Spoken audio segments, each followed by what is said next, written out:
G'day guys, welcome to the Origin K9 podcast, where our mission is to enhance the full life cycle of working canines and handlers.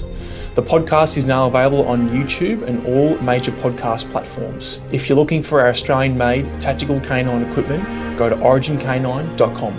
Enjoy the show.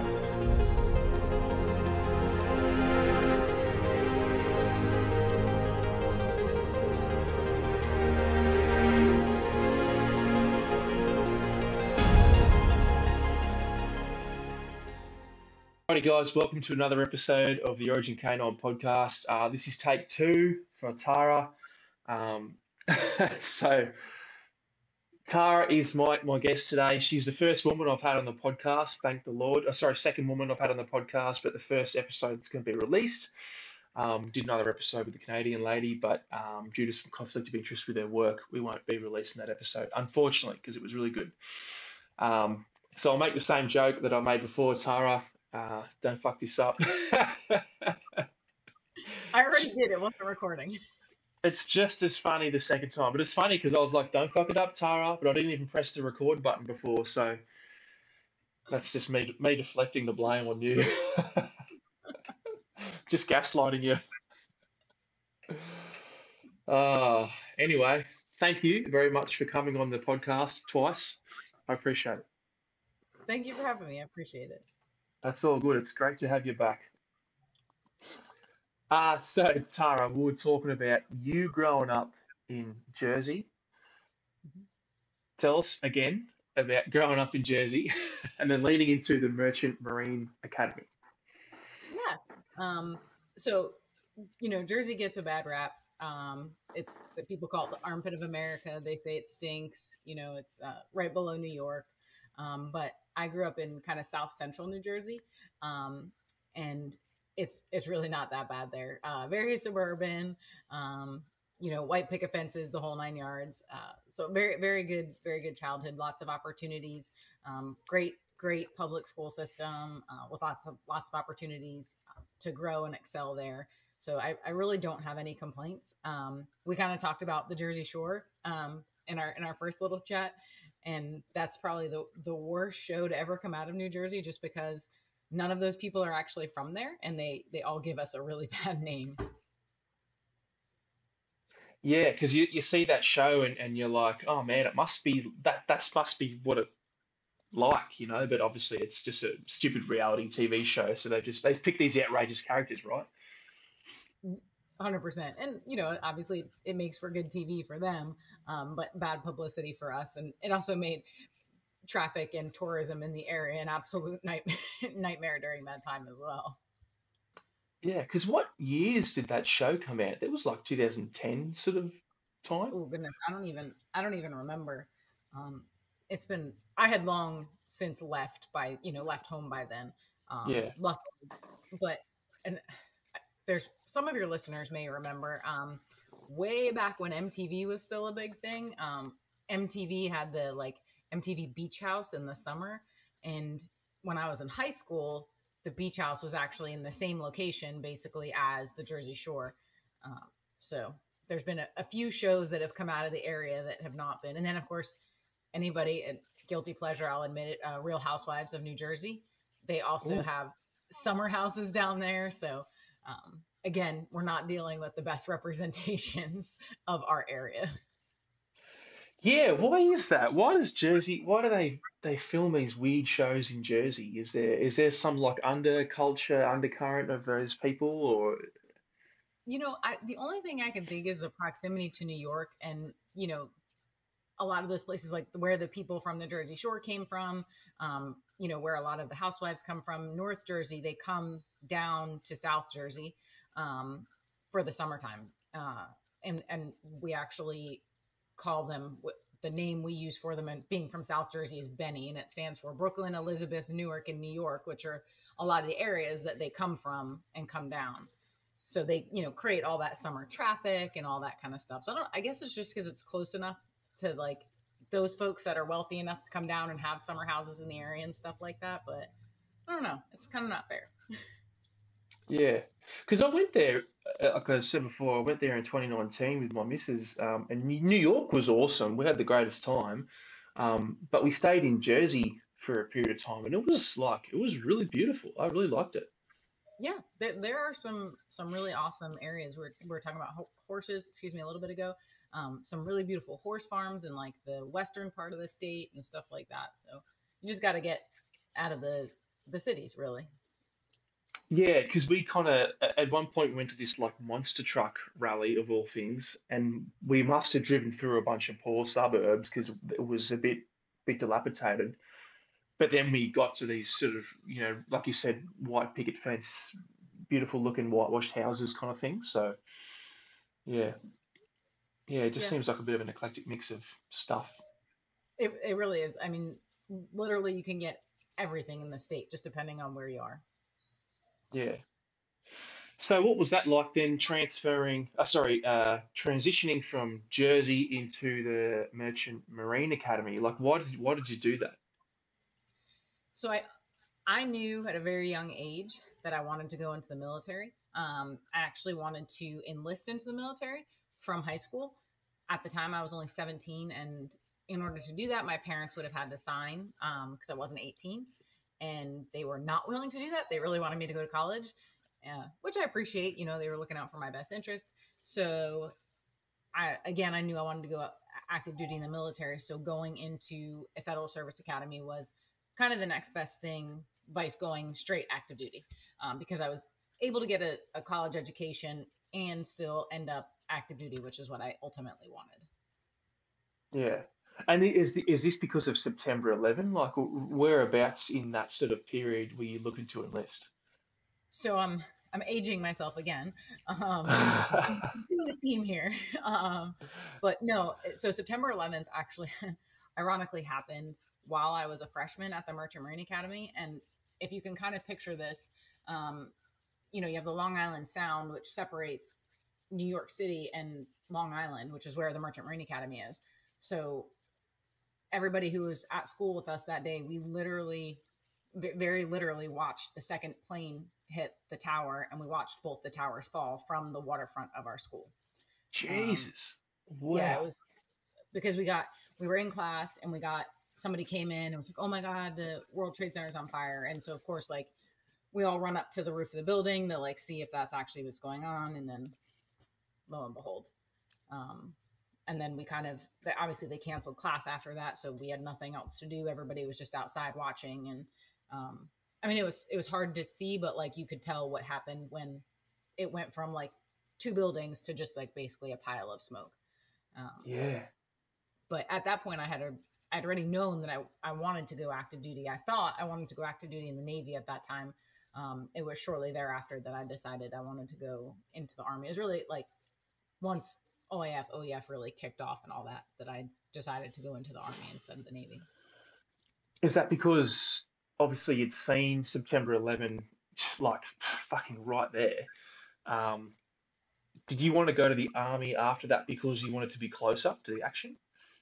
Yeah.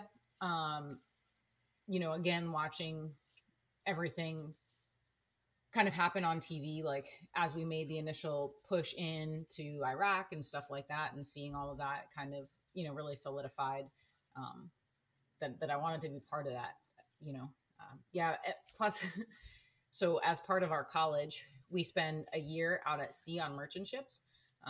So I had already spent a year on mostly what they call military sea lift command ships, which basically their sole purpose is to resupply the Navy, which was a lot of fun and really cool. But I was like, I don't really want to be on a ship, 6 months out of the year. So kind of a double edged sword there. Yeah. Yeah, I imagine that's quite a hard life being in the merchant navy like that too, hey? Yeah, it has its moments. I mean, the food's always really good. They feed those folks really well, I guess, to keep them happy because they're underway for so long. But just not really my cup of tea. It's a tough and I don't play this card very often, but it is a difficult environment as a female too. Yeah, I imagine it's like that real, swashbuckling, almost pirates sort of, the old guys with the big beards, and it's that sort of environment, right? 100%, 100%. And you know, I'm sure it's much better now than it was then because again, this was more years ago than I care to admit. Um, there was not many females, and they still at the time, this was early 2000s, didn't these old guys didn't like seeing young females coming on their ships. Yeah. Okay. Yeah. So I want to just wind back to September 11th for a bit, if you're okay. Yeah. Um, what was the timing between the two planes hitting, and at what point did you go, this is very deliberate? Obviously, the Um, second plane hitting would have been an yeah. indicator, So but it well, it was 8:50 something, and then like 9, 10, or 11. It was minutes. It was not very long. Again, we didn't have. I did have a cell phone. It was one of those Nokia flip phones, if you can remember those. But I yeah. didn't have it with me in class. The only clock we had was on the wall, so I don't recall looking at the exact time at that moment. I just know I was still in. It was the end of my first class of the day when the first one hit.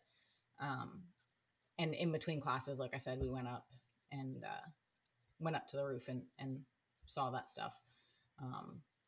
But it was basically at that moment when that second plane hit that, and then all of a sudden everything on the academy shut down. They put us into lockdown, barricades came out at the gates and all that stuff. Yeah. And did you hear it when they first hit, or did you Oh just yeah. see it on? Oh, you heard it. Okay. Oh, for sure. Yeah. So if you were to as the crow flies, maybe a mile by water, straight across the water.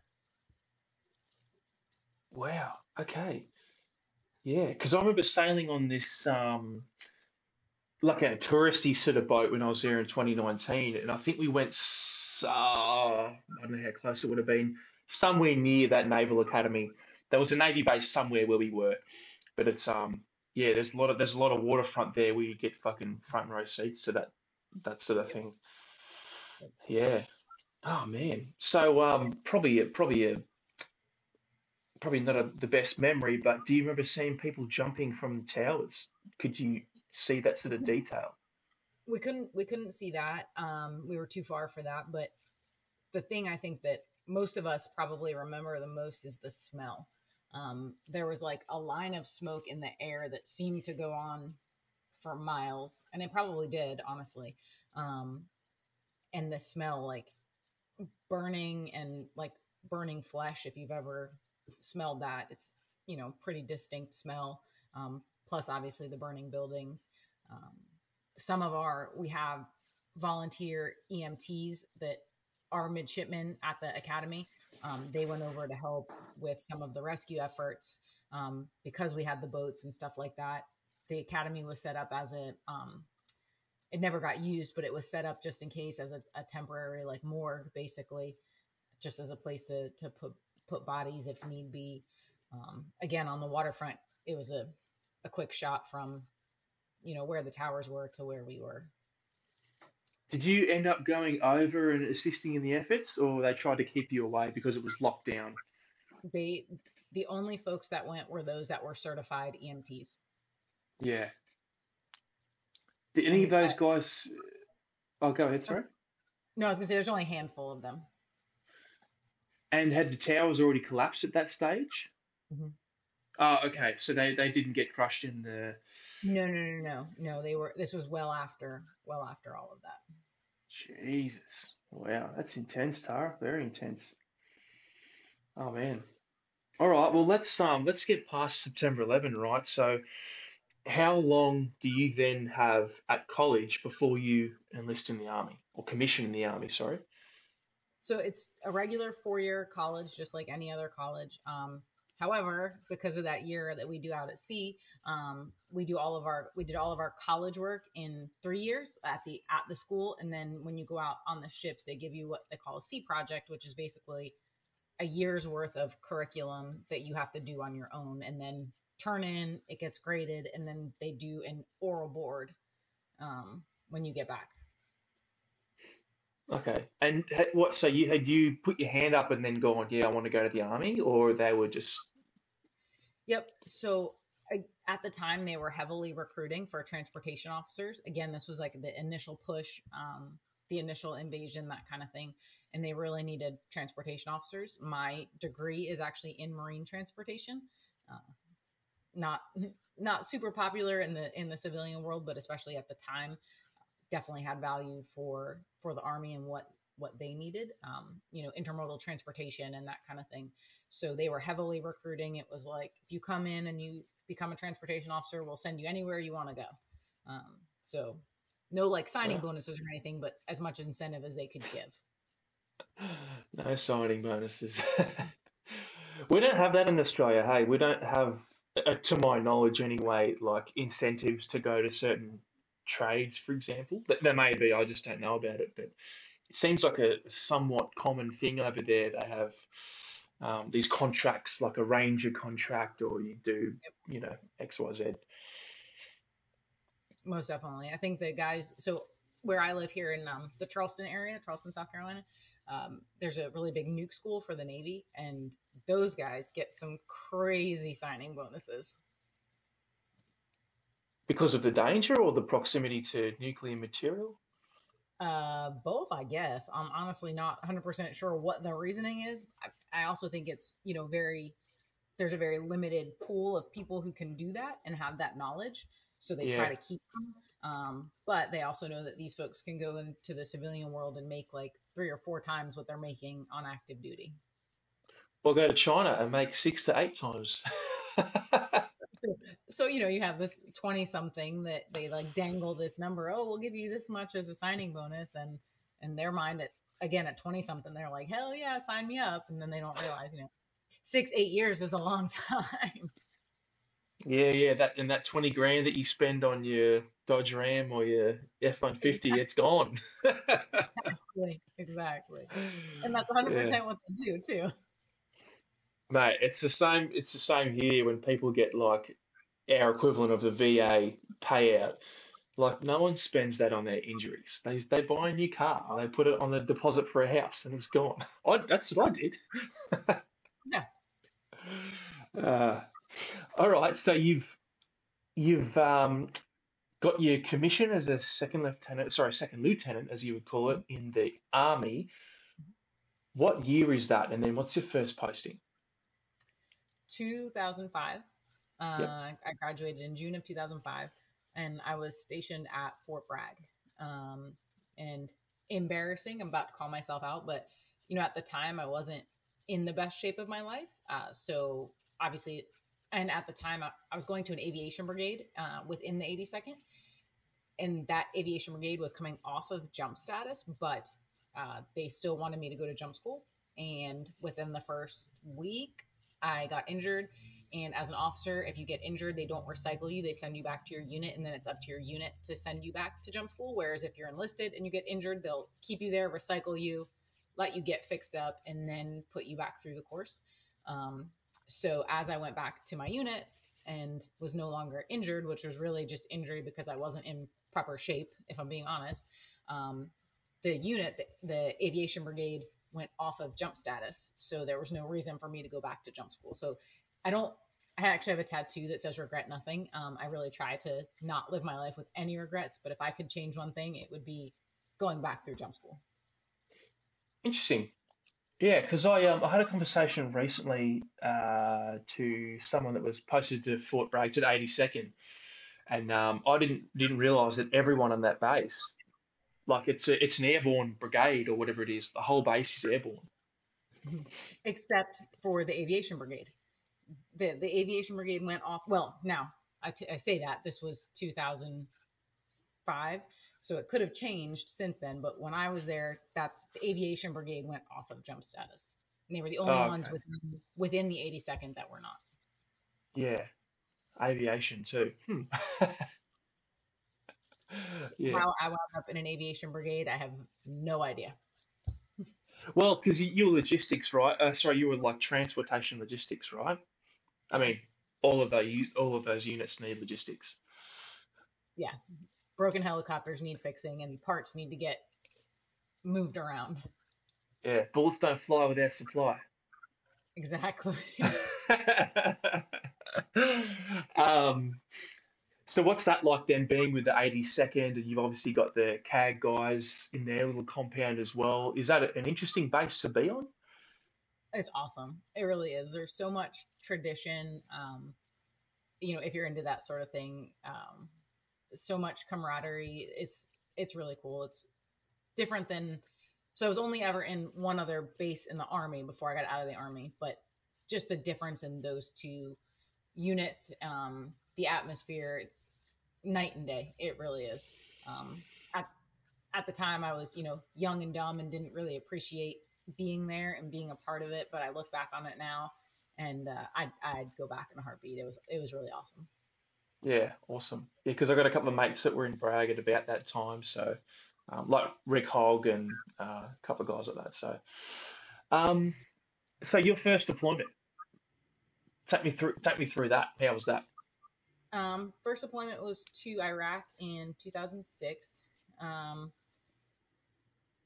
Pretty low key for the most part. You know, we, being an aviation brigade, didn't run a ton of convoys. We did some. We didn't run them. We were part of them.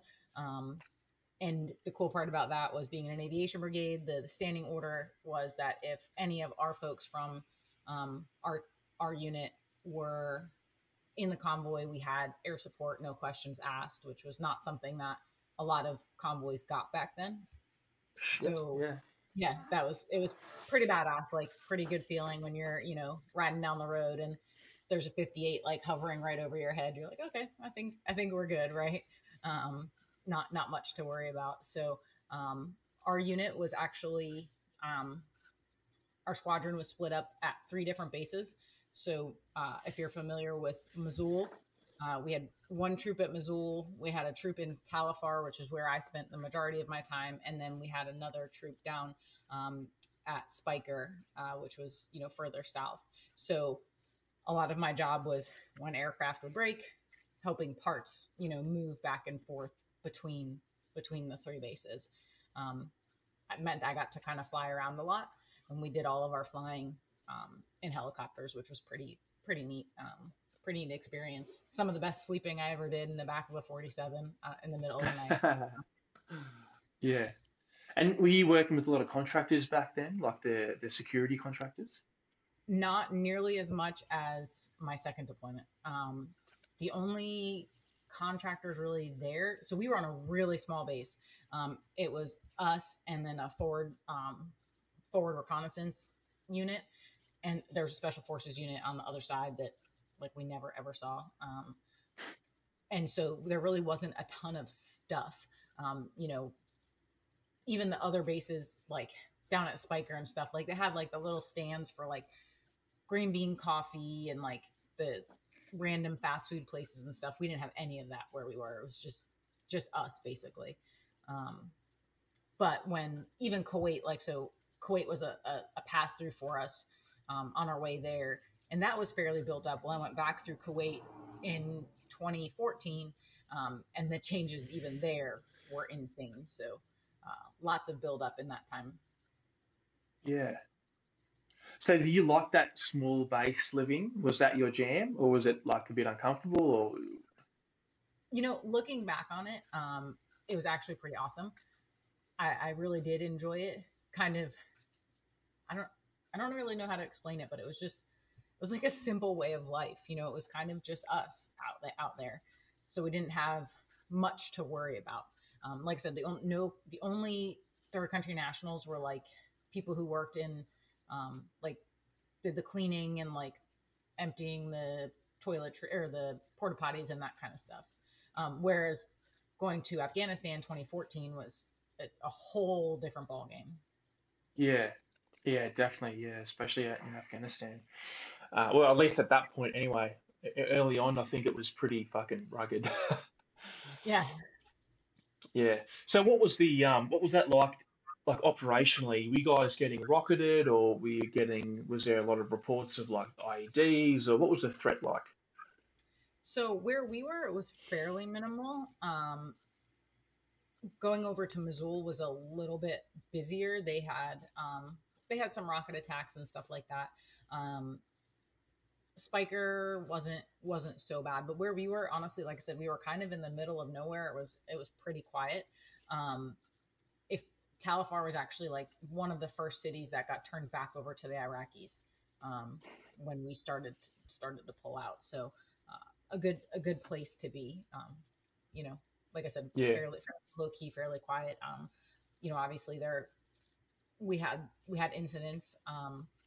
You know, we had somebody get killed. We had helicopters get shot down, several. But where I was, and that was more Mosul than it was where I was in Talifar. Yeah.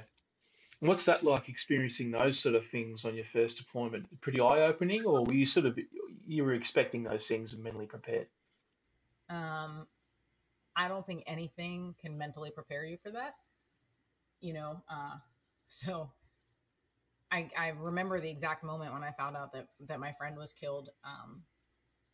Somebody else at that point, I saw him walking to we had, if you're familiar with the word CHU, I don't know if you guys use that word or not, containerized housing unit.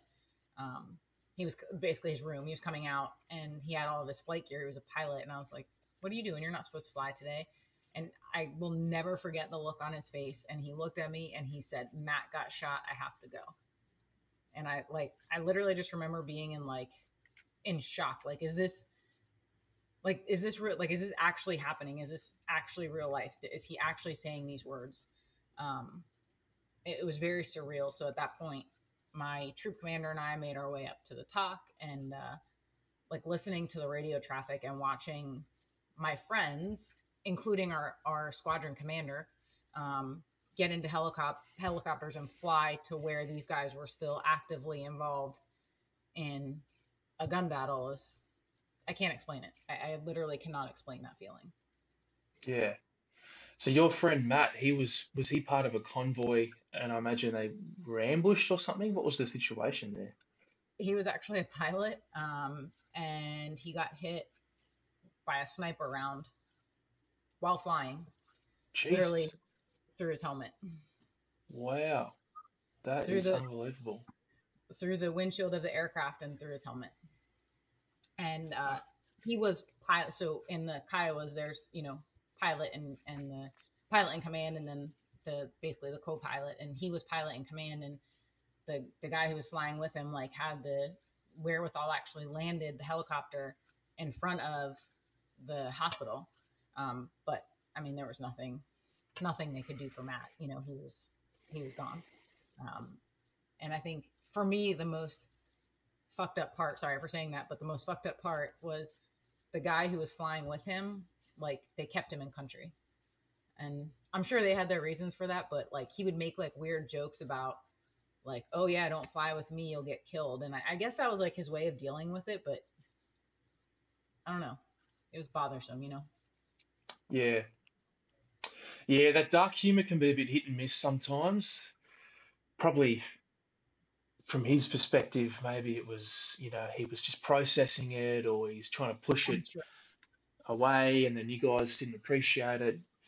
Yeah, I had a very similar sort of thing happen at my workplace. You know, I used to sort of make these dark jokes about this particular thing, and to process it and to deal with it, and I, almost came to blows with one particular dude over it.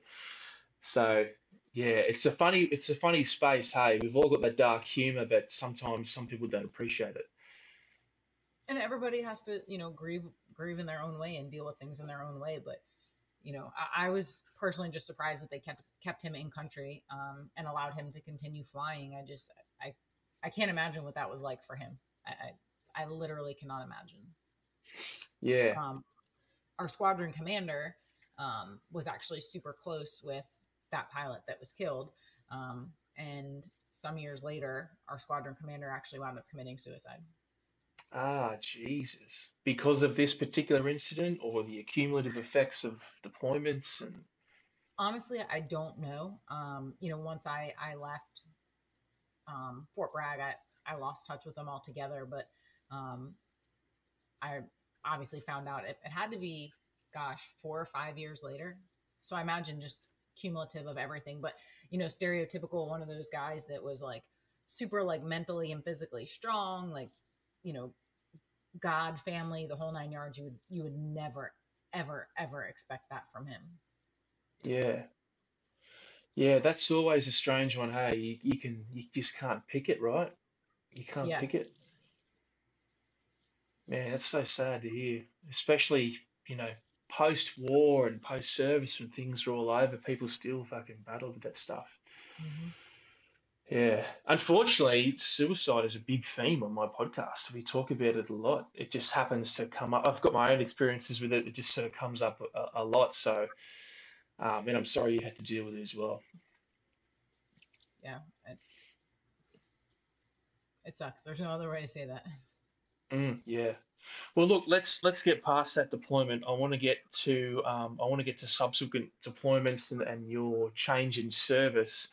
So take us back to post that deployment. What's going on for you in your life and your career? What's the next move for you? So after that deployment, was back at Fort Bragg for a little while, and then I transferred up to Fort Belvoir, Virginia, to the First Information Operations Command. I didn't really belong there. I did not. My MOS did not fit the what was needed there. But I was at the time. My ex-husband, he was he was getting moved up to the DC area, and so because we were married, I moved as well. So they just basically found me a job. Um, it was cool. It was an interesting thing to be a part of, but like I was so out of my element, I didn't have a clue. And at that point, I was kind of like, okay, I'm ready to get out now. And that's kind of when I decided to make the jump over to the Coast Guard. Yeah. So looking at your career, right, you've got a lot of interesting things that you've done, and I've never come across Coast Guard yet. Talk me through Coast Guard. Why Coast Guard?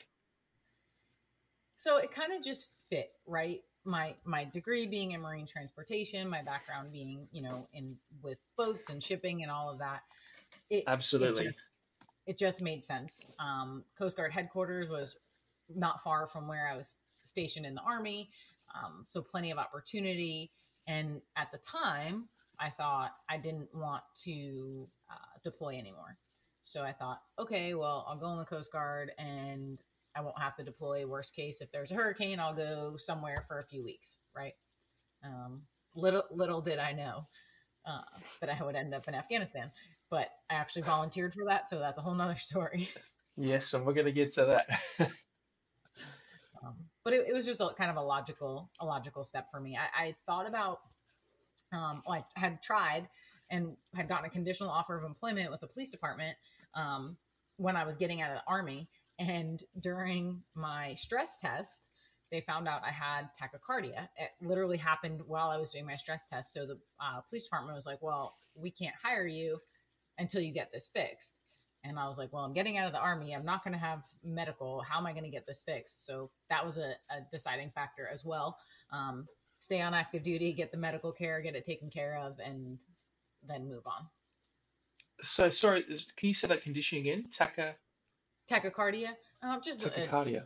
yeah, kind of like a missed heartbeat. It's nothing life threatening or anything like that, but just something that they were not willing to bring me on until it was fixed. Yeah. Okay, gotcha. Um, and then obviously you decided not to go to the cops because of that reason. Then you went to Coast Guard. Did Yep, you meet Kevin literally. Costner? No, it's kind of bullshit. Yeah, literally one day, like it was like September 1st, I was done in the Army, and like September 2nd, I commissioned into the Coast Guard. Oh, right. And then what, you go through your basic training again, go to the academy sort of thing, or? Nope. So both services counted my academy time as like basic training. So when I went into the Army, I had to do what they call officer basic school. So it was transportation officer basic school. And then when I went into the Coast Guard, there's a program called Direct Commission Officer, and that's specifically designed for folks who graduate from like the Merchant Marine Academy, like I did. And so it's basically 4 weeks of what we call like fork and knife school, right? Like just learning like how to be a proper Coast Guard officer, customs and courtesies, traditions, history, that kind of stuff. Yeah. Nothing that I remember any of other than it was in Connecticut and cold. Gotcha, gotcha. So what was your job in the Coast Guard then? So initially, I found myself as an ensign, which is, so when I went into the Coast Guard, they dropped me all the way back down. So I was an O1 again, and I was at Coast Guard headquarters, which is like the worst place that they could send a brand new officer. Uh, I was running basically in an office doing kind of the same type of transportation stuff, only it was like echelons above my head. I didn't have a clue what I was doing. Um, a lot of sitting around and staring at the computer and waiting for somebody to tell me what to do.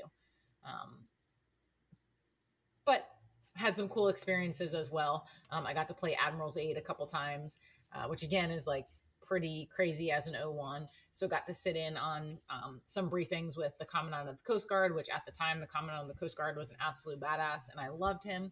So that was kind of cool.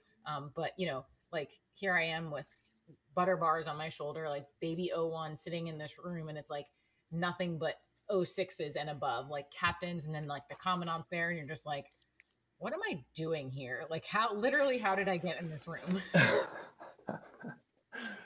So what does the Coast Guard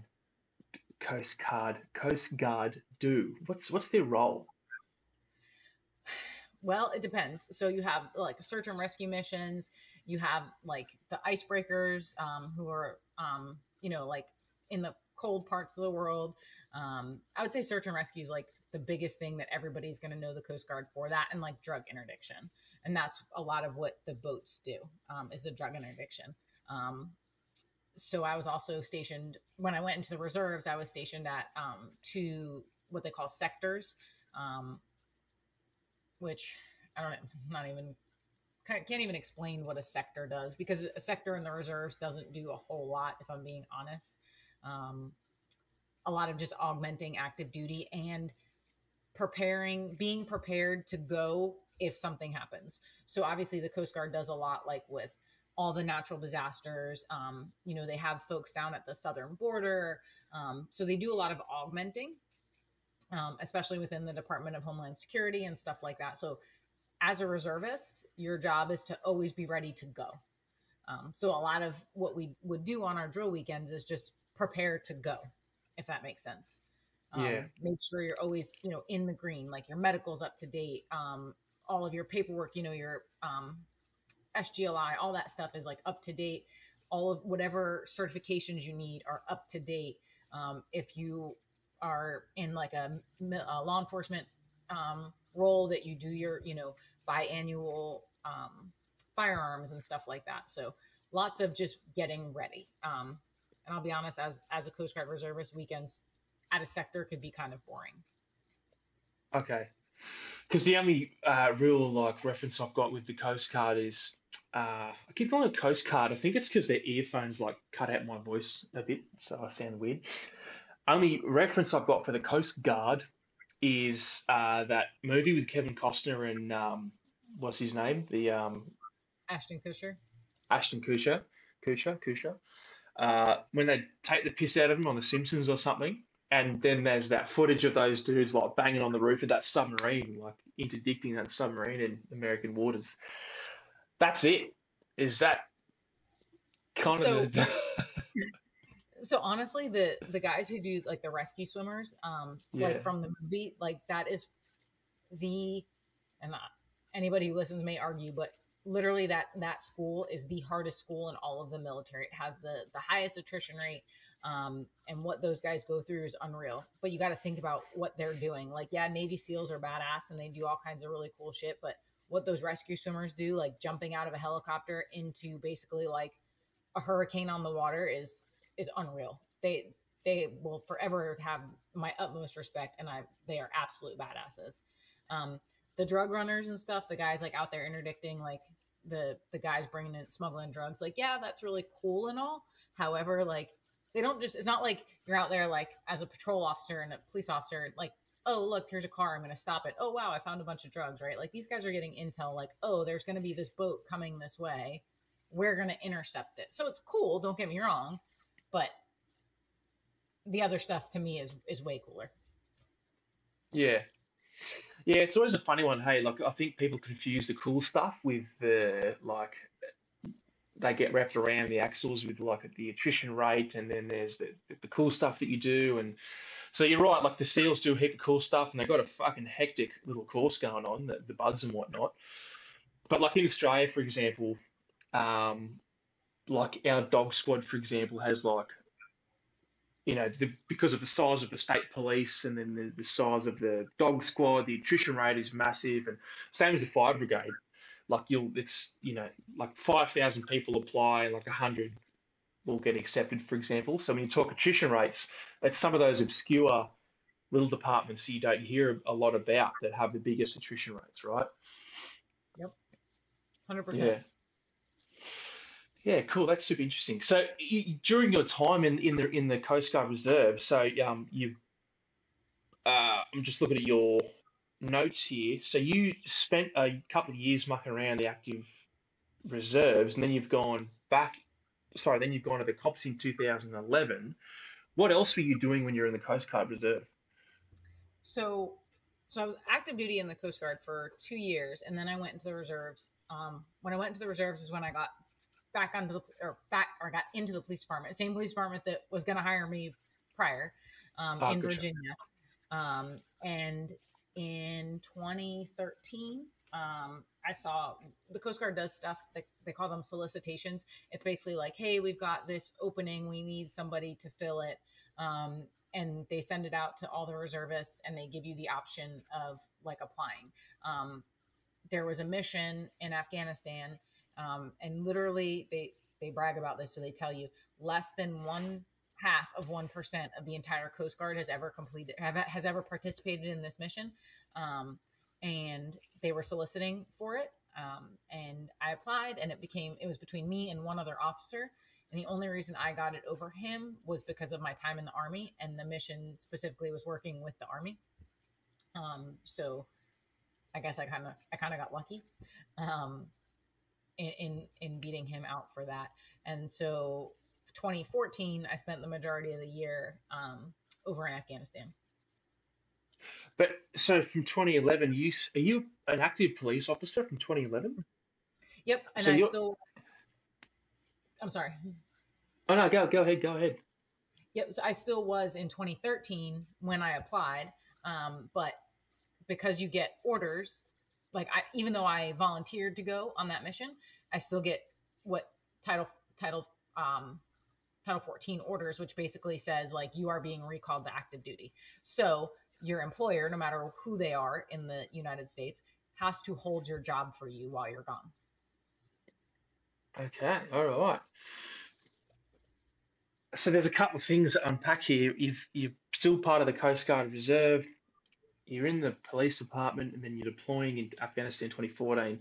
Um, take. I'm trying to decide which one to unpack first. Take me through police college, and then going on the beat. What's your just to say from 2011 to 2014? What's your time like in the cops? What sort of things are you doing? The jobs you're seeing? So I worked in Arlington, Virginia, which is just outside of DC. So there's parts of Arlington that are super, super wealthy, like where you have diplomats and congressmen and senators and all of that living there because it borders DC. So really cool place to work. The south side of the county has some kind of shitty areas. So we kind of had a wide array of stuff. Not a ton of uber violent crime, but we had our fair share of things, right? But absolute amazing agency to work for. I loved it. I really did. I had one complaint about working there, and it's the silliest thing ever. But there was no parking for us. They The police department didn't had a parking lot, but it was a pay parking lot. So there was no place, like when I went to work, I didn't live in the county, so I didn't have a take home car. So I had to pay to park to go to work. Jeez. That was like my only complaint. But otherwise, I loved it. The academy that we went through was 6 months. Um, and I'm sure there are academies that are more difficult, but compared to what I did down here in South Carolina, like significantly more difficult, significantly more detailed, just all around better as far as the education in the policing world. Yeah. So you've had experience in the Coast Guard, fucking Coast Guard. I keep saying the Coast Guard. I'm not going to edit that out, by the way. You've got experience in the Coast Guard and the military, including deploying. What's that like going to the cops and then going to like your first live jobs? What's that like? Um, Fun. It was so fun. I don't know how else to explain it. Even like the silly calls that we would get. Believe it or not, we dealt with a lot of mental health issues in that area because a lot of people, the homeless population in DC that have mental health issues would come over the bridge into Arlington because the mental health care was so good where we were. So we dealt with a lot of that. But even dealing with that, like I just worked with a really great group of people on a really great shift. I had awesome supervisors and I really did enjoy it a lot. I learned a ton. I had great field training officers. I'm still close with two of them to this day. I know if I called them, if I needed anything, they would be there for me. So just fun, just like really fun. Like, Oh, every time. sorry, No. Sarah, you, you just cut out there for a second. It's Oh, yeah, my recording stopped for some reason. It cut out for about 10 seconds. So um, you were talking about the homeless population who move over the bridge because of their better mental health care and the sort of calls that you guys were getting. yeah. And where I was, the beat I worked, we dealt with a lot of that. We really did. But even those calls, like it was still just a lot of fun. I was really blessed to be on a really great team, a really great squad. I worked with some really great people. I had awesome field training officers who, um, I tried to be like when I became a field training officer, I wanted to be like them um, because what I saw after being there and going from Virginia down to South Carolina, like the quality wasn't there. Like when we went through field training, like these guys tested us. Like it wasn't just, oh, we're checking the box. My academy class, when we started with 22 people, 6-month academy, we graduated 11, and then 7 of us actually made it through field training. Wow. So, and the department was not afraid to say, thanks for coming out. You're not a good fit for this. And to this day, and I don't know if it's still like that there because I've been gone for a long time. But I had the utmost respect for them for doing that and not just because nowadays, everything's kinder, gentler, and people are getting pushed through who shouldn't be pushed through, quite Yeah. frankly. So when you see things like this defund the police movement and all this crazy shit going on over there, does it anger you, or does it give do you get some sort of response out of that, or you just like, yeah, not there anymore, not my problem? No, 100% response. And, a lot of that was the catalyst for me thinking it was time to make a career move. Back at the time of 9/11 and, early on in OIF, OEF, the patriotism, the respect for military and first responders and all of that was, it was through the roof, right? Like we could do, if you were in uniform, you could kind of do no wrong. You had all the support in the world. Everybody loved you. And so being in these careers long enough and seeing that paradigm shift so much, it became really hard to still put on either uniform and go do the things just because I Yeah. knew, you knew what it used to be like and what it could be like. Yeah, it's such a shame, hey, such a shame that it pushes people out like that. Mhm. Yeah, I think you're probably the first person that's sort of spoken about it like that, and then said, "Hey, there's I can see the writing on the wall. This is, not a good place to be." Yeah. So, what's the sort of violent, extreme incidents that you're seeing as a police officer in that period? Um, I mean, kind of ran the gamut, from where I was in Virginia. Like we actually had a decent amount of bank robberies. And again, I think that's because a lot of the area is pretty wealthy. At least I think that's why.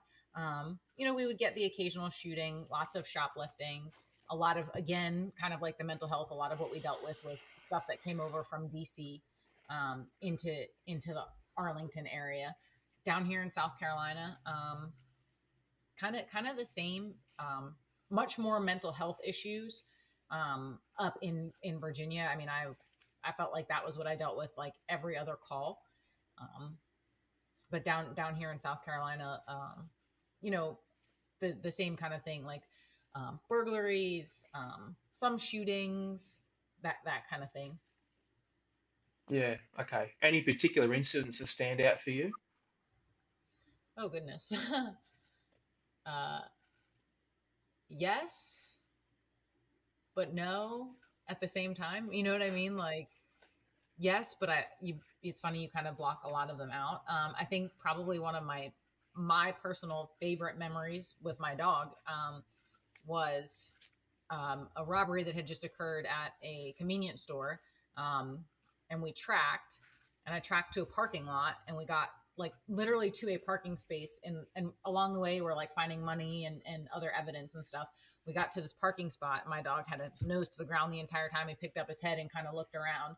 And it was in a shitty apartment complex. And somebody like poked their head out the door, and they were like, four guys with masks on just got into a car and drove away. And even though we didn't find the guys that day, like for me, that was a badass feeling because my dog quite literally took me to the spot that they were. Yeah. Awesome. Oh, so they were in the car. Sorry, they ran from you. You tracked them to where the car was, but they'd taken off like a minute or two before, right? Yep. Yep. Wow. Cool. Cool. Cool. Cool. Cool. All right. Well, let's dial back before we get to before we get to you going to K9. Have you got a lot of experience with the dogs in this? So from the 2011 period onwards, are you seeing the dogs used a lot? Is this something that's interesting to you? I didn't see a lot of dog usage. I had taken a pet obedience course in 2008 and started just kind of dabbling in training dogs just for fun, mostly my own dogs, my friend, helping with friends' dogs and stuff like that. Never anything for money. Canine was always one of those careers that you think is like totally unattainable. And you're like, oh man, I would love to do that, but it'll never happen. And in Virginia, if I had stayed in Virginia, it wouldn't have. The requirements were you had to live in the county, you had to have a fenced in yard. And if you know the area of Arlington, Virginia, like you have to be very wealthy to be able to live in the county. I lived 30 miles outside the county. And so I would have never qualified for K9. Plus it was the type of unit where somebody quite literally had to die or retire to get an opening. So I the thought was never even in my mind. And then coming down here to South Carolina, my first 6 months of being at the department, a spot opened up and I was like, I'll apply. At least they'll know I'm interested. And when I got selected, I was like, holy shit. Oh. Did that just happen? Oh, cool. So you didn't have any like exposure to the dogs before you applied. Nope. Awesome. All right. So I'm gonna go on to your 2014 Afghanistan deployment just for a minute before we get into the canine stuff. Um, can you talked about it briefly before. You said that there was only this sort of sliver of a percent of people who've done this particular mission. What's that mission? And what did you do overseas? It sounds really cool. The team is called RAID, Redeployment Assistance Inspection Detachment. So basically, our responsibility was to help all of the units getting ready to come back home, get their stuff packed up and seaworthy to get put on ships and come back. So we were inspecting things like hazmat and the seaworthiness of the containers and stuff like that. So although it wasn't like a super badass mission, we weren't doing anything, super high speed. The guys, or I say guys, the units liked seeing us because seeing us meant that they were getting ready to come home. And did they not know they were going home previous to seeing you? Yeah, they did, but us being there, like, kind of solidified, like, this is actually happening. We're actually packing up our stuff because the military, it's plan 12 times, Frago 18, getting ready. Yeah. So once we were actually there and things were getting put into containers and stuff like that, I think it became a little bit more real for everybody. Yeah, okay. No, that's good. That must be a nice feeling to have an effect on those people like that. Yeah, it really did. And being there, you're asking about third country nationals and contractors, and that was probably what we worked with the most over there. I felt like for every one of us, like, military, there was probably two contractors or third country nationals. I felt like anyway. Yeah. And what about the threat at that time, 2014? Because I was there 2012, and there was a lot going on. What was the threat like in 2014 for you specifically? So it depended on where you were. Again, I was split base operations, so I had a small detachment in the far north at Mazari Sharif, and it was super quiet for those guys up there. Like they didn't hear or see anything. I had a small detachment down at Camp Leatherneck with the Marines. I think maybe they had like one rocket attack while we were there. Um, so again, mostly quiet. And then I had a team back in Kuwait. Obviously, they were good. And then I had guys in Kandahar, which is where I was based out of, and Bagram. And Bagram probably took the worst of it. Have you've been to Bagram? I assume. Nope. Okay, so Bagram is like a fishbowl, right? Like, so very easy to like lob mortars over the fence, kind of thing. Um, so rocket attacks were fairly common there. I felt like in Kandahar we got a lot of people breaching the wire. That seemed to be more of it there than we had some rocket attacks, but more people breaching the wire. Whereas Bagram was definitely rocket attacks.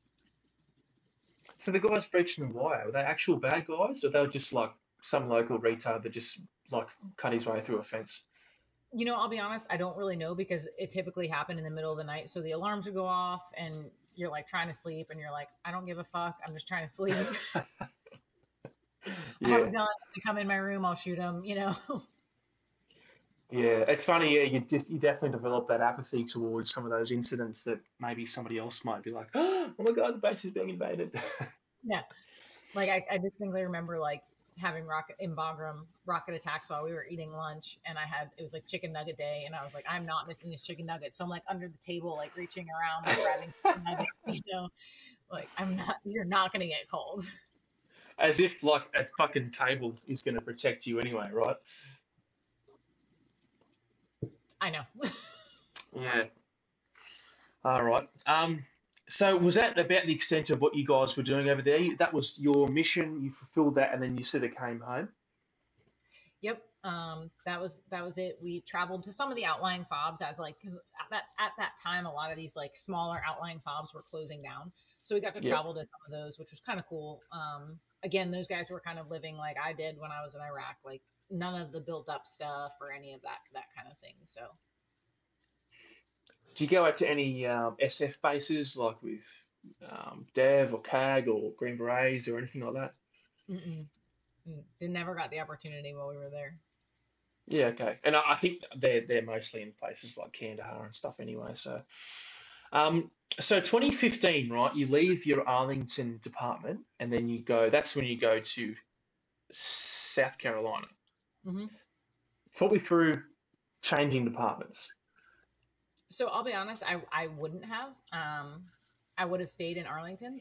My now husband, at the time we were just dating, and he thought about moving up to Virginia, and he was up there for like a month and hated it and couldn't find couldn't find a good like a decent job making what he was making down here.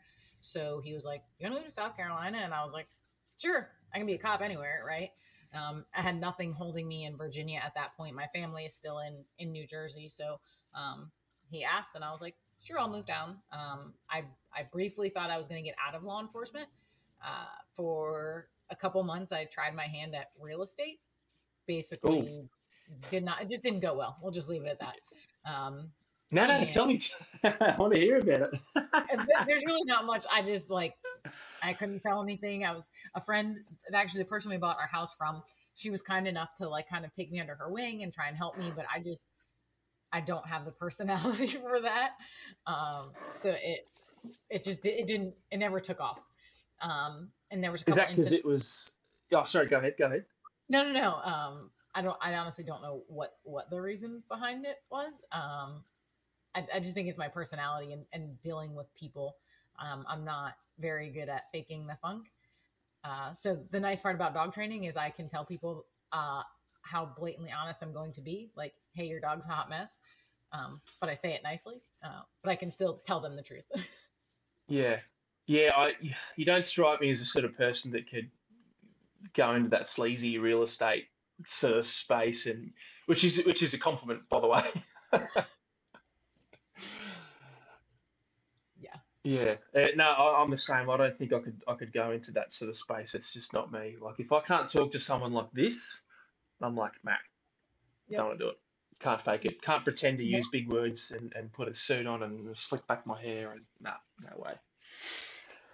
That Yeah, and the attire too, right? Like I'm used to wearing a uniform, so even though I don't have uniform now, like I have business shirts, right? So I still don't have to think about what to wear.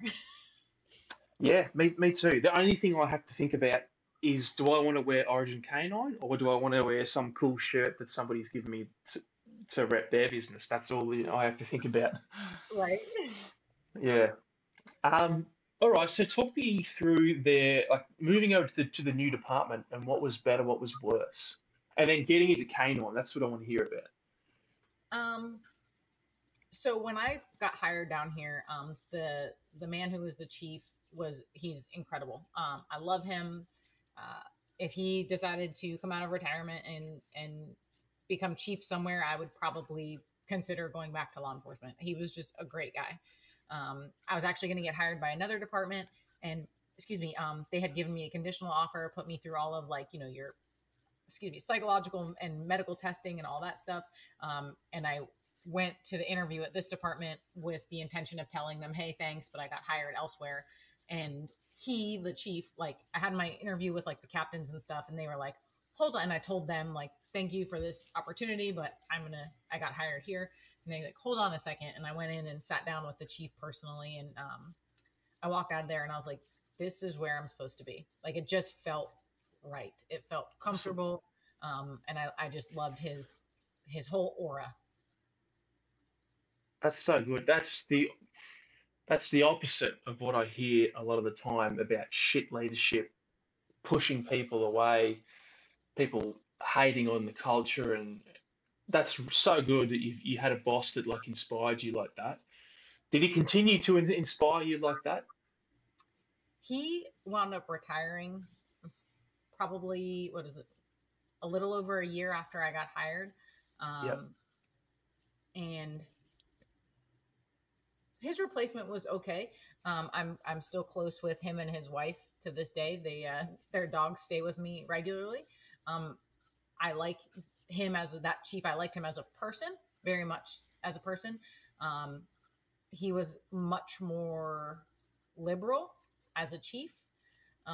So it was some changes that change is always hard, but not not terrible. Like I said, I'm still close with him and his wife to this day. So nothing like that. Just different. The Yeah. atmosphere kind of changed. Um, it didn't feel as homey, if that makes sense. Yeah, I think I know what you mean. Yeah, like the culture maybe wasn't as homogenous, and yeah, okay, I get it. Yeah, interesting.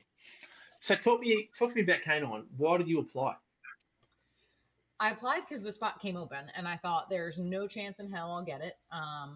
So because I had gone through an academy in Virginia, I only had to go through what they call like a transition academy down here, which was 6 weeks of legal, and that's it.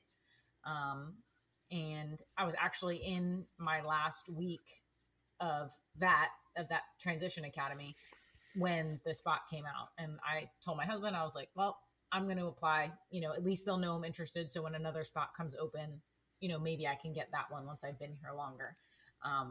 But between 2008 and that time, I was still training dogs and learning stuff, and not doing anything crazy. Again, just friends' dogs, family dogs, pet dogs, that kind of thing. But giving myself some knowledge base.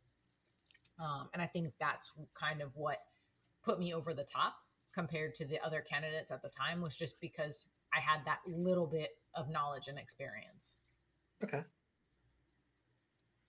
Yeah, interesting. Because a lot of people ask me, they reach out on social media and say, how could I make myself more attractive to Canine and get in? And my answer is usually like just, be a good cop and be a good soldier or whatever and be good at what you do now. But it's interesting that you think that or that you say that the training helped you get your position. That's interesting. It's just my opinion because thinking back to the two other people who had applied at the time, one of them is now a canine handler at another agency, and I love her to death. And the other one wound up not ever deciding to do canine, and he does collision reconstruction, and he's like a whiz at that stuff. They both are amazing cops, both of them. Like I would follow either one of them into anything at any time. So it's the only thing I can think that gave me the edge. Yeah. No, I like that. I think I probably will start telling people, hey, maybe there is a bit of credence to the idea of getting a bit of extra education to make you look a little bit better, a bit more committed. So, yeah, I think that's good. the key to that is, yes, get that little bit of knowledge, but also don't shut yourself down to learning. So go in with an open mind of, okay, I have some knowledge base, but I obviously don't know everything. And don't try to be that guy who's like, well, I went here and they said this. Be willing to still learn somebody else's ways and techniques and that kind of thing. Yeah. Yeah, especially going into the department, like they're going to have their own ways of training, and you can't be like, oh, well, the Learberg video I watched, we did this. I'll be like, Yeah, oh, cool story, bro. exactly. So, what was the training like then in terms of methodology for you as a handler? Um, so the place I went through handler school back in the day was really awesome. When we went through, less awesome. So I learned a lot about tracking. The trainer that was there at the time that taught me tracking taught me a lot. And maybe because I got the best instruction there, it became like my favorite thing. To this day, it is my favorite thing to do. As often as I can, I get my husband to lay a track for my retired guy. It's hands down my favorite. The other stuff, knowing what I know now. Back then, I thought it was great, right? But knowing what I know now, I know that it was not great. Allowed me to create a lot of really bad habits in my dog. Things I wish I could change, but to this day, as much as I try, I can't break. Now I don't try very hard anymore because he's almost 9. But things that I still can't break, just bad habits that we were allowed to develop over time. And are you talking about like that compulsive way of training versus, say, more of a motivational type of training? What are you sort of talking about there? Not even that so much as just like lack of good instruction, allowing him to be lackadaisical and lazy in his searching.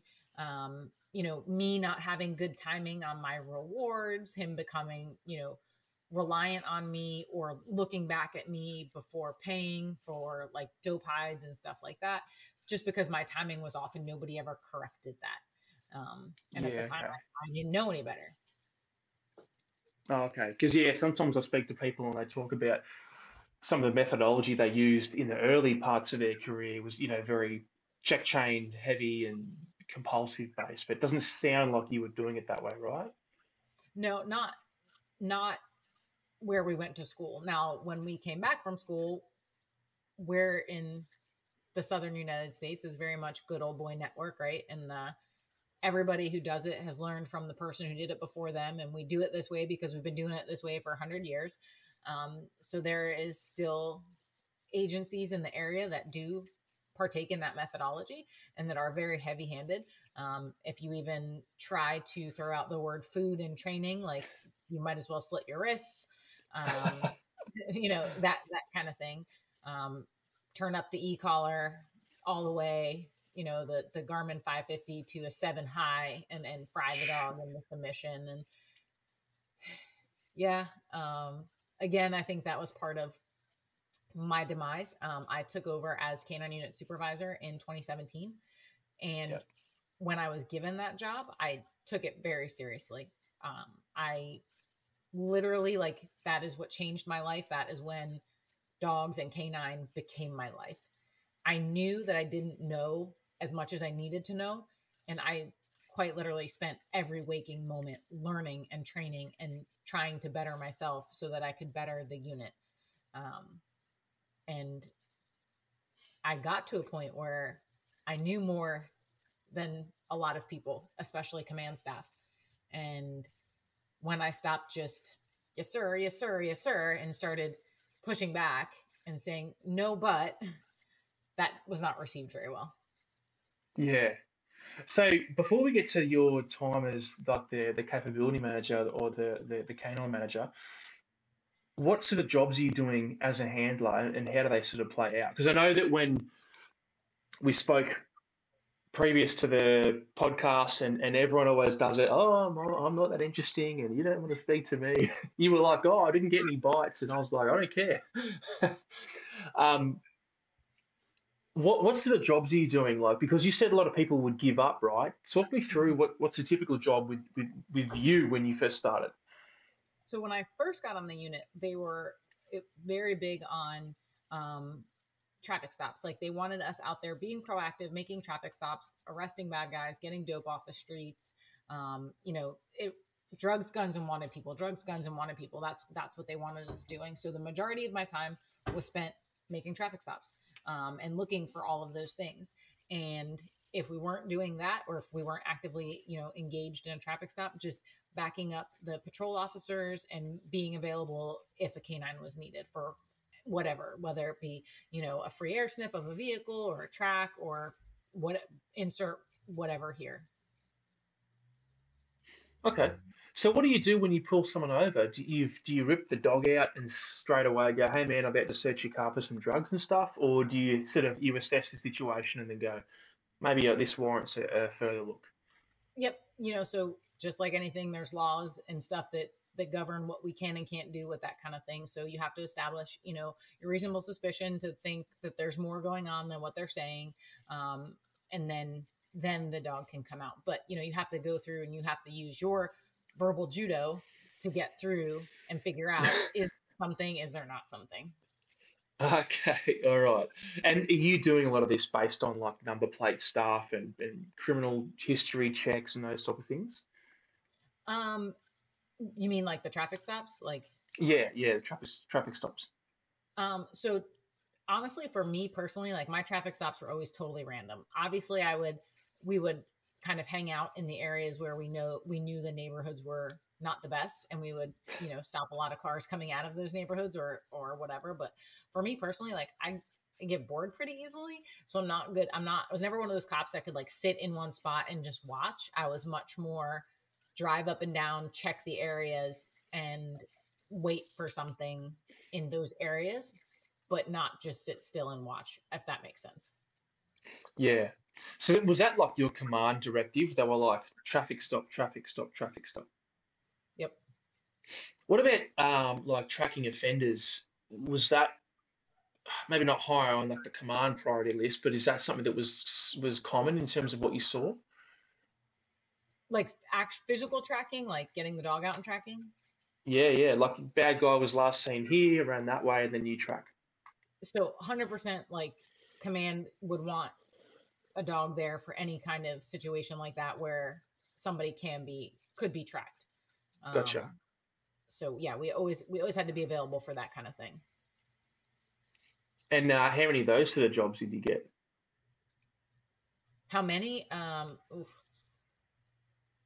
couldn't even hazard a guess, to be honest with you. All the time, just fairly regular, I imagine. Fairly regular, yeah. Because it's like a variety of things. It's not always like the crime in progress, but like somebody stopped a car and somebody ran from the traffic stop or something like that. So things would pop up like kind of like that. Oh, okay. So can you run us through one of those scenarios? Because like I said, you said before the podcast, you never sort of got to that bite, but talk us through tracking some of the offenders and what does that look like at the end of the track? So honestly, tracking is super fun. I love it. It's still my favorite, but it can be super difficult because you have to rely a lot on the other officers that you're working with to help. If they can't set a perimeter, there's nothing holding that person there, and they're just going to keep going, and they're going to keep going till they eventually get away from you. Also, nowadays, guys aren't committing crimes and then just running, right, or bedding down. They're committing crimes and then getting in a car and driving away. Um, Yeah. so, another situation I actually got called in the middle of the night. Another convenience store had gotten robbed. Put the dog on the ground. He literally tracked to the end of the parking lot and stopped. Well, once we finally got a manager in and got security cameras pulled up, guy left the front door, went to a car, got in a car, and left. And by the time we did all that, he had committed another robbery like 20 miles from here. Oh, right. Mhm. Is this the same one you were talking about previously, or was that a different one with the bank Different robbers? one. Different one. Okay. All right. And so talk me through, you said that a lot of people would give up. Talk me through what's that look like when you find someone and the dog's at the end of the lead, are they just like, oh fuck, I'll give up? Yeah. So one of the most distinct ones I can remember, it was a wanted subject and inside a a trailer. Gosh, couldn't think of the word. A small trailer, and we called everybody out of the house. My lieutenant, this was his idea. I love. He was since retired, but he was awesome. We used to do all kinds of fun stuff together. And we, yep, everybody's out of the house. Nobody's in there. Okay, well, we're gonna send the dog in to go look. I cut him off leash, sent him in, um, and he got to a door. And so our dogs, the way we train them, like if there's a closed door, they're trained to bark at the door as an alert to us. So he got to the door. I heard him take a really big breath in, and before he could even start barking, I heard somebody screaming behind the door, "Don't open the door! Don't open the door!" I was like, "Damn it!"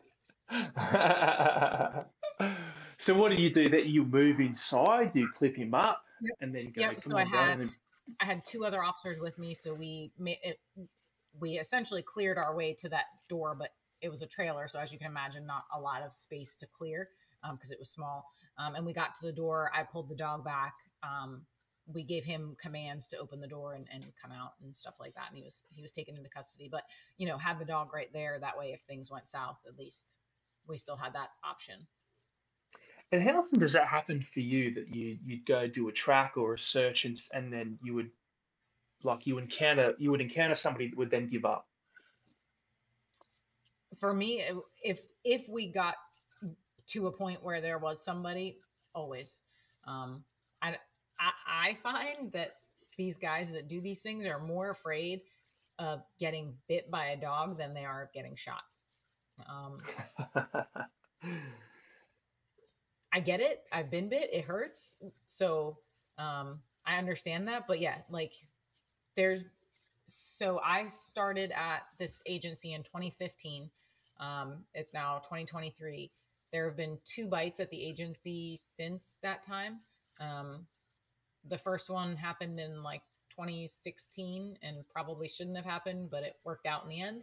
And the second one um, was right before I left, actually. It was one of my buddies, and he did everything textbook, like amazing, amazing job by him and the dog.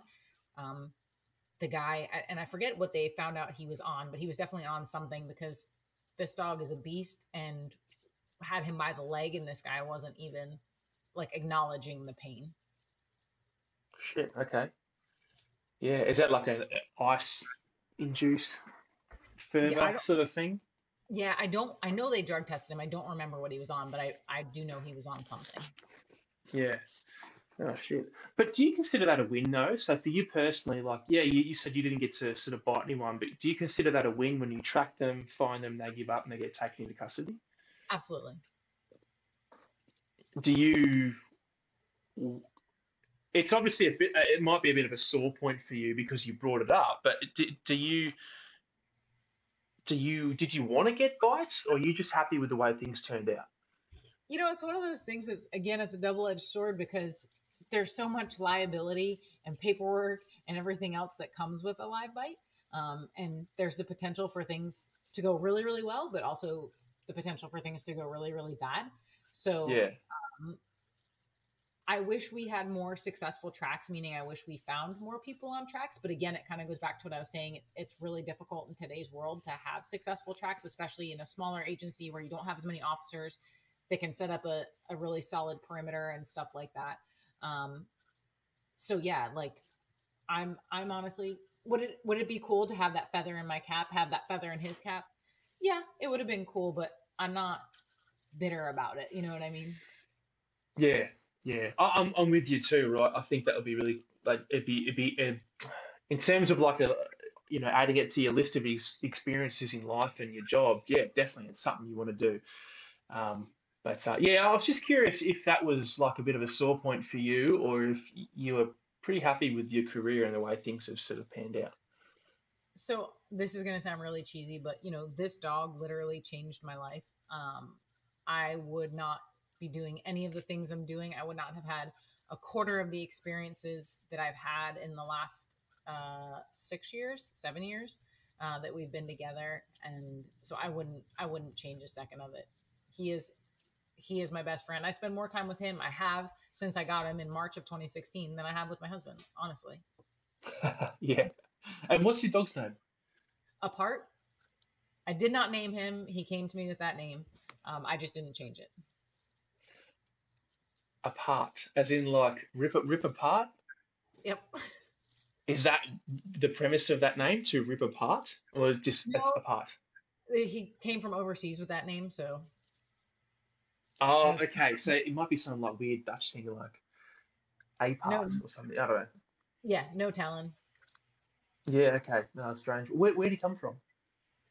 He was originally bred in Slovakia and then Oh, sold to the Netherlands, and from the Netherlands came to the States. right. Can you say what vendor? He, what vendor he came from? Yeah. Ventosa Kennels. Oh, okay. I don't know. I only know a handful. I was just curious to see if it was somebody that I knew, but I have no Yeah, idea. they're in North Carolina too, not probably about an hour from the Bragg area. Okay, sweet. So, talk me through ending your police career, and then obviously Apart has retired and he's chilling at home with you. Talk me through the transition into Ridgeside K9. So I had actually gone out on FMLA, like I don't know if you guys have that. I'm sure you have something similar, but basically like a family medical type leave in March of 2021. Um, I thought that there was like something physically wrong with me, and the doctor was sending me for a bunch of tests, and it turned out to just be sheer exhaustion. Like I was doing the police department, I was on our SWAT team, doing K9, doing the reserves, and training dogs on the side, and I had literally just worn myself out like completely. So I was on FMLA, taking some time. The business was obviously building and growing at that point. So I made sure prior to leaving the police department that the business was in a good spot. I had clients booked out for a while before ever making the decision to finally leave the police department. And honestly, it was one of those things where like the hardest part was actually walking in and sitting down and looking at the chief. Like leaving didn't really bother me. It was having to go tell him that I was going to leave that was difficult. And this was a new chief, not the one I mentioned previously. Yeah. So even a newer chief than the guy you're still in contact with. Yes, correct. Okay. All right. And so you just sort of got to that point where you were like, I've got to make a decision, my health or the job, and obviously you chose your health. Yeah. And, again, like it had gotten to a point where I was starting to know more than some of the command staff as far as K9 and, best practices and training and stuff like that. And I was starting to push back a little bit, and it didn't really sit well. So I was starting to not feel as comfortable in my position as I used to. Um, and there were some things that were said, and I don't want to get into them because it's not appropriate to discuss. That I was in those moments, I was like, I need to get the fuck out of here. Yeah. Okay. And those were kind of the start of the demise, so to speak. Um, so it was kind of Okay. there was build up to it. Yeah. Yeah. Definitely. And like when you actually left, because there's never a perfect time to leave, right? When you No, left, were you happy with your decision? You were at peace with your career and the fact that you'd moved on? I really was. I thought I would miss it. We have what we call reserve officers down here, and they're basically like part-time volunteers. They can have, depending on what level they are, they can have like full arrest powers and work the road like a regular police officer. And I really wanted to stay on as a reserve officer and just work with the K9 unit, because I know that I can help that unit. I know I have the knowledge and ability to do so, but it wasn't something that the new supervisor, the person who took my spot, wanted. He felt like it would be confusing to the rest of the team, because at one point I was the supervisor and he was a supervisor now. So he didn't want that. So I said, as much as I didn't want to, I said, okay, well, I guess I'm just done altogether then. And I made like a clean break, and I really thought it would bother me. And it doesn't. I don't miss policing at all. I really don't, especially with the way the world is now. I do. Tuesdays was K9 training day. I miss going to training. The team was a group of pretty hilarious guys. So I miss the Tuesdays and the joking, and the training dogs piece. And if they call me, and they do when they have questions, some of them still call me and ask me stuff. And they all know that they can call me anytime, and I'll be there. I'll answer questions. I'll hop in a suit. My husband will hop in the suit for them. Whatever we need to do, we'll do. But if they called me and said, hey, will you come back as a reserve and work with the K9 unit? I would, because that's what I love to do. That's my passion. Yeah. Yeah, I think that it's almost like once you make the decision to leave, there's a lot of peace in that. But I think the other thing is, a lot of people think they're going to miss the job itself as opposed to what the job gives them. Yes. And personally, for me, coming from the military, like I hadn't deployed.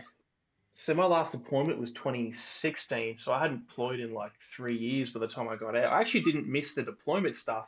I missed the guys. I missed like what you're talking about, talking shit and hanging out and the identity piece. But really, you can get that from other places and doing other things, right? Yeah, 100%. 100%.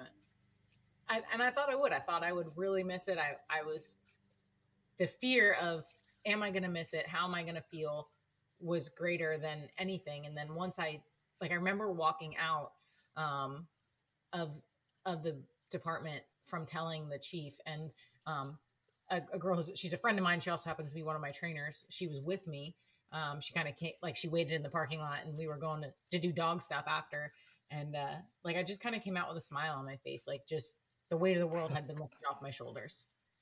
Yeah, that must be a good feeling, right? So what you thought you were going to miss from the cops, is that what you get from Ridgeside now? 100%. Yeah. So moving into something that gives you what you had and what you were looking for, the camaraderies, the engagement, the identity, makes it a lot easier to transition, right? It does. And I do a lot of competition sports with protection sports with my personal dogs as well. So I still get to do that fun stuff too, right? All the bitey stuff and stuff like that. All of my dogs are trained in some form of detection. So I've got 6 dogs. I've got 4 on narcotics and 2 on explosives. So I still do all of the things, right? That stuff never stops. So I still get my fulfillment there. There's something really rewarding about working with pet dogs. I actually sent a dog home today. It was probably one of, if not the hardest dogs I've ever trained. 6-month-old German Shepherd with anxiety like I've never seen before in a puppy. But me personally, I was not thrilled with the point that we reached in her training. But, then you see the owner come in, and the owner literally is saying to you, this is a different dog. And you're like, okay, well, I might not be thrilled with it, but I know that I've made their life and the dog's life better, even if it's not to my standard. Yeah. Yeah, that's definitely, it's all about the impact you have, right? As opposed to reaching some arbitrary points, or because you seem like an impact driven person, right? And that's a compliment. So I like your mindset on that.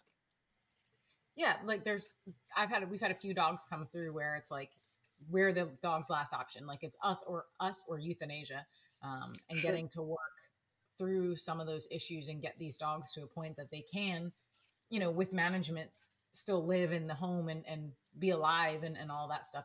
It's a pretty cool feeling. It really is. And then, you build your own bond and family with these clients, because let's face it, like everybody loves their dog like they do their child nowadays. So these dogs mean more to these people than anything. And when we take them, I mean, we're taking their babies from them when we train them. And so again, you're building a big bond and a lot of trust. And I've got folks that I may have trained their dog 2 years ago, and they still come out to group class, or they still text me and give me updates and stuff like that. And that's a really good feeling as well. Yeah, nice. So Ridgeside K9, was that started by Rich Hartman?